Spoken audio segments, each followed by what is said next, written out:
the channel. Today I am going to take a little bit of time and I'm going to go over my process that I do for priming my models before I paint them. I do prefer to do a zenithal highlighting method, and that's what I'm going to show, kind of how I do it. Hopefully if you have any questions, today we'll answer them. If not, just enjoy the sounds and the image. So the first thing I typically do is, even though I'm using an airbrush and I'm using an airbrush primer, specifically I'm using the Vallejo German Panzer Gray. I just really like that color. I still do put a little bit of thinner / flow improver. So I just have made a little mix. I do about 80% thinner to 20% flow improver. Is it exactly that? Probably not, but I still try a little bit, and I just put it into one of these like little eyedropper bottles. I feel like it makes it easier. So I just put in a couple of drops. Let's go with 3. I put in a few drops of the airbrush mix that I make. Give a little bit of a shake here to the primer. And then I just throw some down in there, get her filled up a little bit. I don't necessarily work in exact ratios. Then, because I don't want to accidentally touch the tip of the needle or poke my finger, I pricked my finger several times. I get some kind of a like little makeup brush, or makeup sponge rather. Push it into it nice and tight, and then I backflow. So you push down and then you just lightly rock back, and that's going to take what's ever inside the cup here. Is going to mix it up a little bit. And then we jump into the priming process. I just do some light rocking here. Just kind of spritz, spritz, spritz. Kind of get it all over the model here. Try to make sure on at least this first pass, or this first color rather, we want to make sure that we go and hit everywhere on the model. But I'm also not trying to fill in details by putting on too much, so we're going to go really easy. And just kind of get a good like little starting coat on here. For the most part, I'm happy with that, so I'm going to put this one aside and I'm going to move on to my next model. And we'll be coming back to these, and we'll be doing a second pass of this base primer color. So at this point, I'm just going to be quiet and prime the rest of these models up.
Just a quick interjection. These two models here, these are models that I made and printed with my 3D printer on Hero Forge. Anyway, back to it.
is the first pass done. You see, it looks like we've got a decent amount of paint left here. So we're not going to bother with remixing, re-adding. We're just going to keep going until my airbrush runs out, and then we'll refill her if we need to.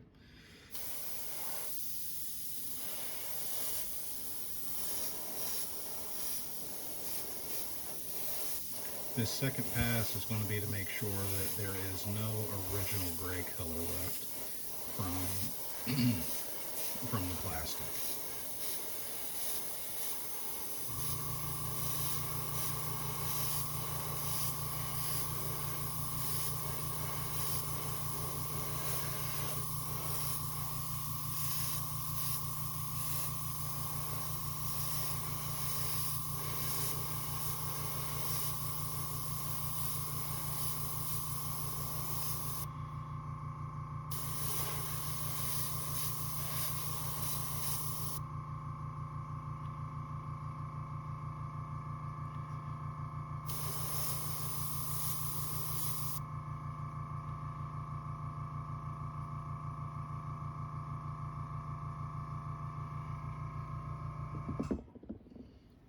I'll actually set this off to the side.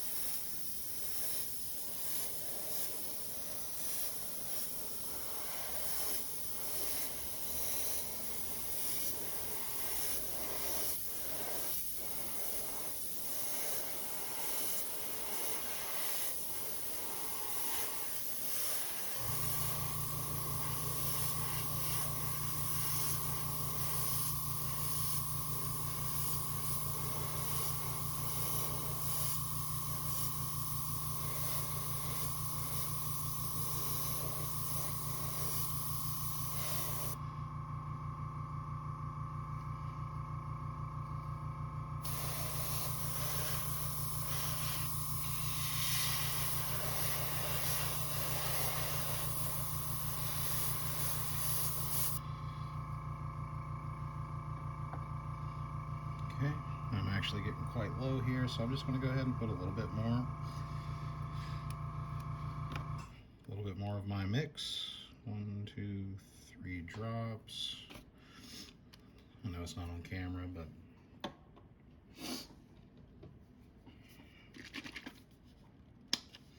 I'm not going to use as much because I'm almost finished, so I don't want to waste my paint.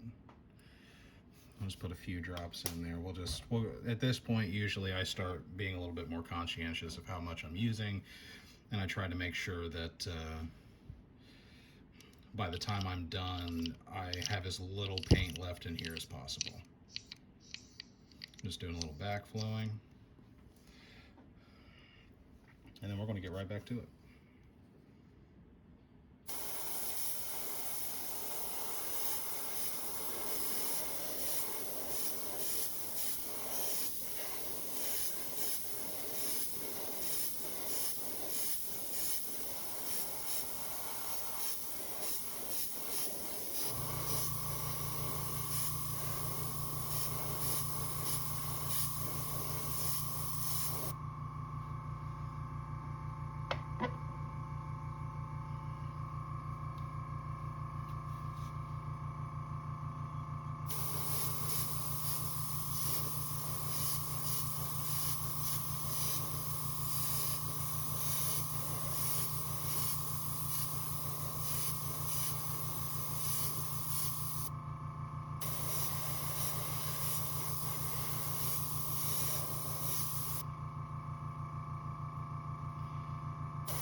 One more to go.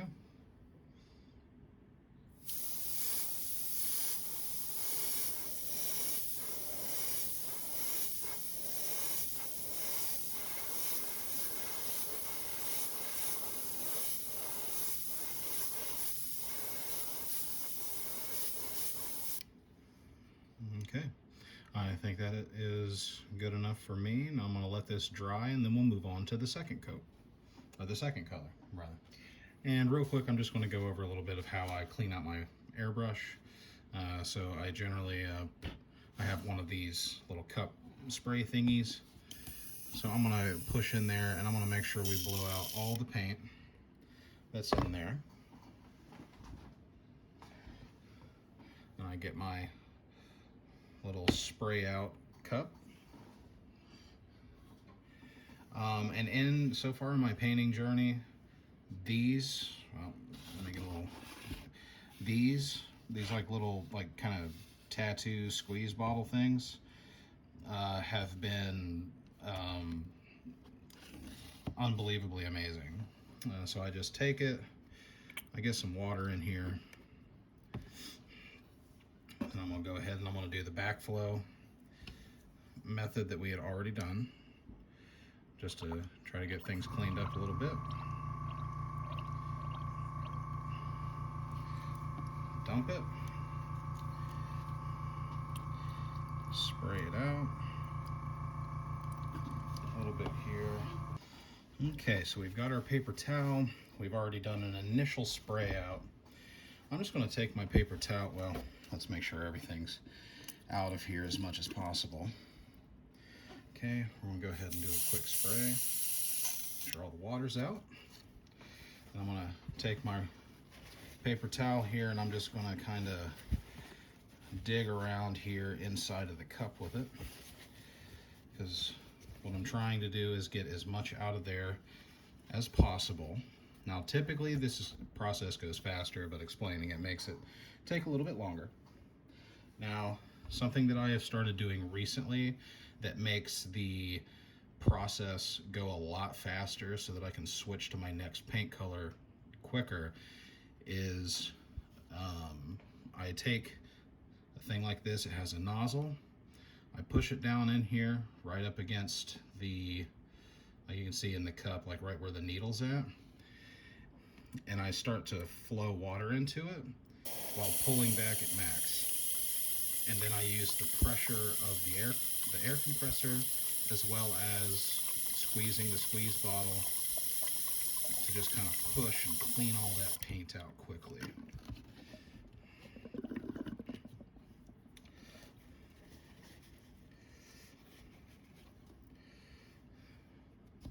Then I'm going to do my backflow.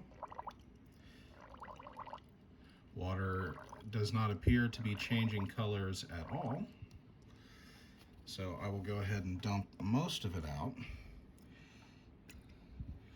But I'll save a little bit there in the cup. I'm going to take my paper towel.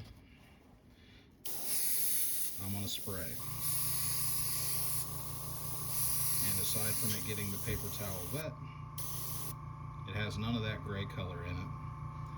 So we are clean. We are ready to move on to the next color. I'm just going to, for paint consistency's sake, want to get all the moisture out of here, much of it as I can.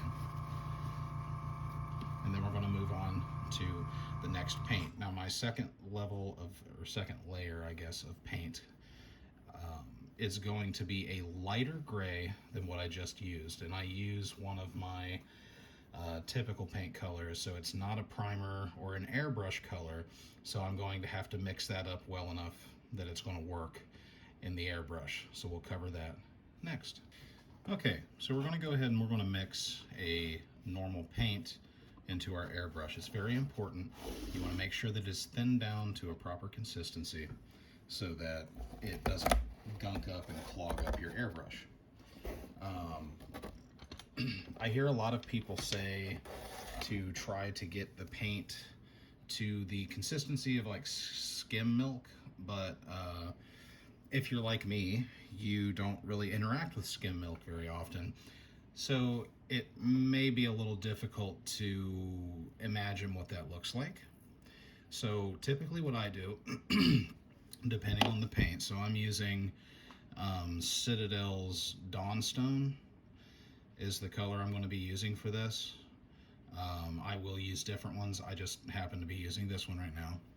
But what I typically do with these paints is I mix them 1-to-1. So for every drop of paint that I use, I'm using a drop of my airbrush mix, and that is at an absolute minimum that I do that.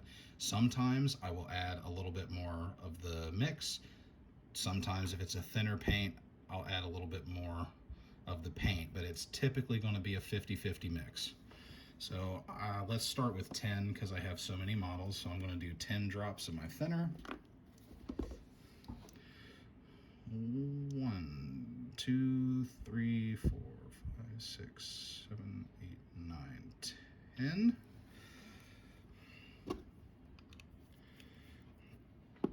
And then we're going to take my Citadel color, which if you're familiar with Citadel, obviously it's not in the normal paint pot, but you want to make sure that this is nice and shaken up.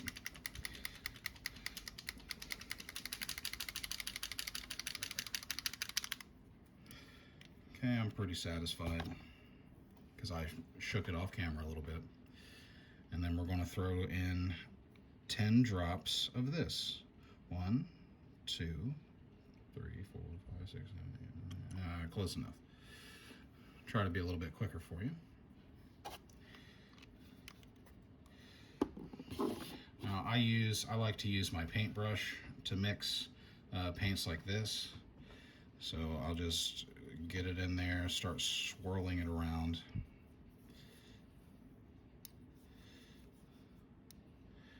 Okay, now for me, this paint consistency is way too thick.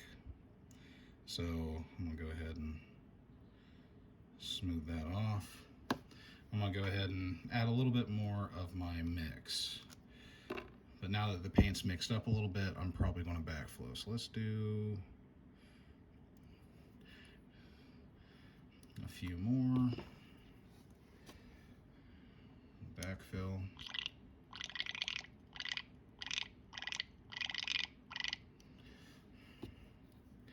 Now let's check our consistency. Let me clean off this brush a bit.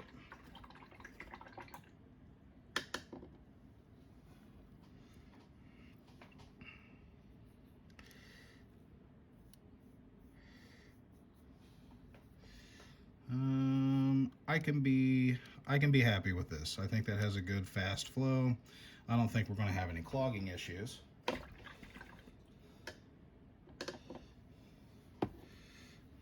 I'll just set the brush aside. All right, let's get to work. Now, this second step of our priming, we don't want to do what we did before. So before, like, we would hit it from basically all directions. Well, we don't want to do that this time because we want to make sure that we actually have some shadow that is left behind, because that's the whole point of our Zenithal prime. So what I do is I do my second at a 45-degree-ish angle. So the way that I usually measure that for myself is I put my airbrush straight on, and then I just kind of angle it upwards. And now I'm going to hit the model specifically from this direction, but the same little spurt, spurt, spurt.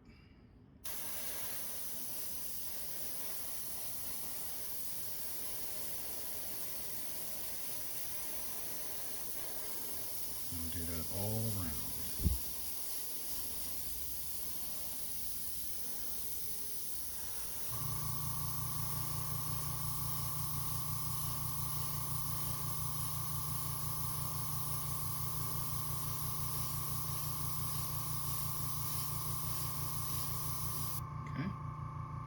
And then you can see, if you look at it from kind of the bottom, you can see that there's still shadow in there, but then if you look at it a little bit more straight on, it's a lot lighter. And we're going to do this with each model.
So that is essentially all I'm going to do for the second layer, because for the last layer, we're going to move on to using a white ink. And we're going to use that one directly from above. I'm going to go ahead and off camera, I'm going to clean out my cup and everything else, get my new paint mixed, and then we'll be set to go. Okay, and now for the last part of the Zenithal, we're going to do a pure white. I like to use inks at the moment. I'm currently using the Daler and Rowney white. Now this stuff is already incredibly thin and highly pigmented and strong, but even still I like to thin this down so that I can work and get the highest highlight exactly how I want it. So I kind of do the same thing where I'm going to do for each drop of this, I'm going to do a drop of my airbrush mix. So I used 10 for the last step, so I think I'm going to try 10 this one, and hopefully it'll be just like last time and essentially be exactly as much paint as I needed. But I'm also going to be more careful to make sure I use the right amount.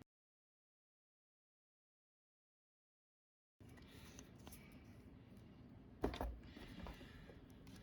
going to go ahead and do some backflow. Make sure that gets all nice and mixed.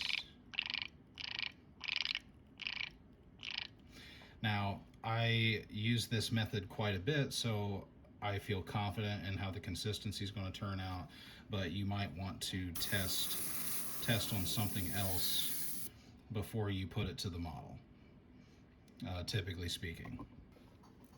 So far, we've gone all over. We've gone 45-degree angle. Now at this point, I do not want to spray this color anywhere but from directly above. So with the kind of holders I use, all I do is I just kind of turn the model upside down in my hand, and then I make sure I'm just directly above, and very, very lightly apply this color. You don't want to go too hard because you might obscure details or you might ruin shadow that you're trying to keep. So just a very, very light touch. As Bob Ross would say, just a couple hairs and some air.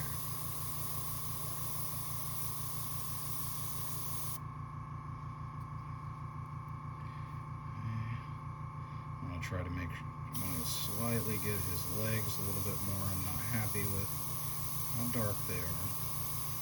So again, I am barely pulling back on my trigger here. There we go, that's good. All right, and now presently, I am happy with where he's at. The parts of him that need to be the most bright and lit up are lit up, and then the parts that I think should be in shadow are in shadow. Perfect. All right, so now we're going to go ahead and we're going to do this same process on all of the models.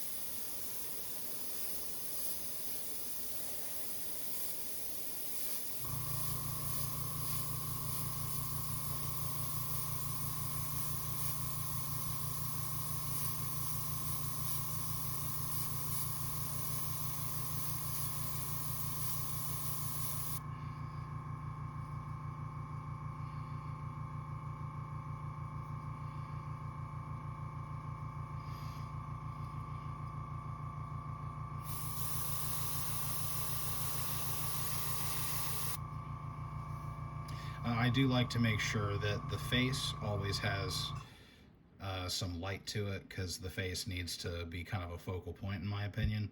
So that's why, even though the face is completely in shadow, I did want to make sure I got a little bit of that color onto the face.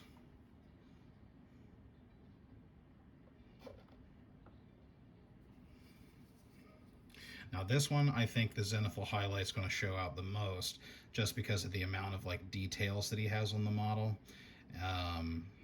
So let's see how he looks.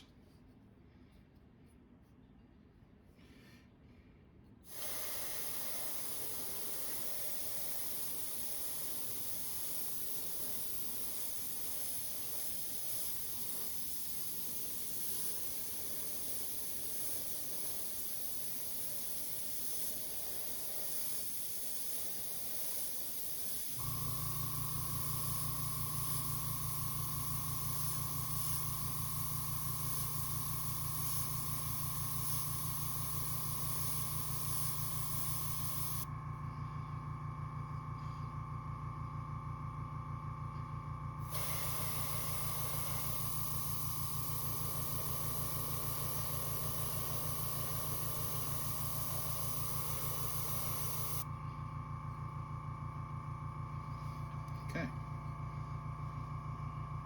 I think this one looks really good.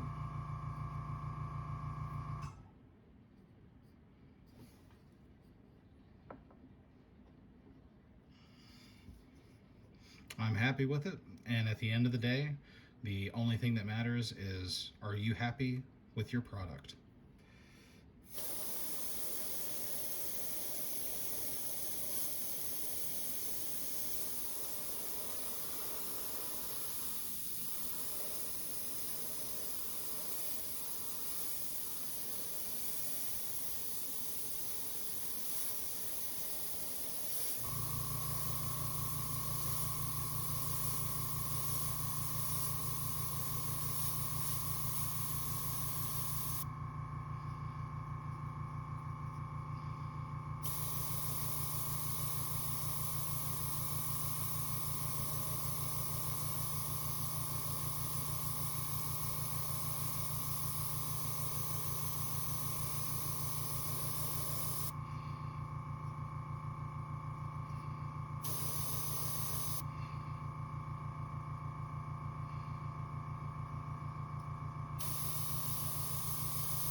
Alrighty, and that's pretty much going to be it.